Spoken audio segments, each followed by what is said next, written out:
In this video, I'll guide you through how to use Substack step by step so you can publish your first note with confidence, even if you're brand new to the platform. First, open your browser and go to substack.com. If you already have an account, you can log in as you normally would.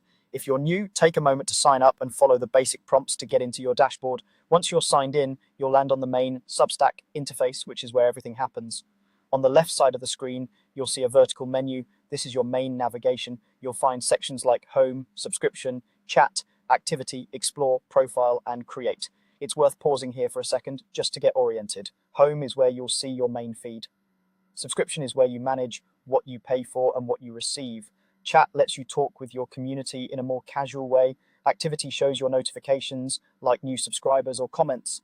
Explore helps you discover other writers, and Profile is where you manage your own presence. Finally, Create is where you'll go whenever you want to publish something new. For this tutorial, we're going to focus on creating a quick note. At the top of your main view, you'll see a prompt that says, "What's on your mind?" This is Substack's way of inviting you to share a short, timely update with your audience. Go ahead and click on that prompt. Once you click it, a simple editor will open up. This is where you add your text. Think of it like posting on social media, but inside your Substack. Type whatever you'd like to share, maybe a quick announcement, a thought you want feedback on, or a short update related to your newsletter. Keep it clear and to the point, since notes are usually more casual and concise than full newsletter posts. Below or around the text box, you'll see options to enhance your note. You can add an image if you want to make your post more visual. This is great for sharing a photo, a screenshot, or a graphic that supports what you're saying. You can also add a video, which is useful if you're explaining something that's easier to show than to write out. You'll also see options to schedule your note or to create something like a prediction market, depending on what features are currently available to you. Scheduling can be very helpful if you want your note to go out at a specific time. For example, when you know your audience is most active.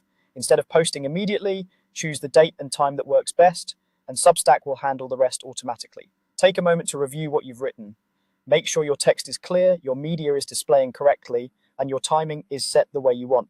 When everything looks good, it's time to publish. To share your note with your audience, simply click Post. Substack will process it, and then it will appear to your subscribers depending on how you've set things up. That's all you need to create and post a simple note on Substack. By going to substack.com, getting familiar with the left-hand menu, clicking What's on your mind, adding your text and any media, and then clicking Post, you'll be using Substack in a quick, effective way.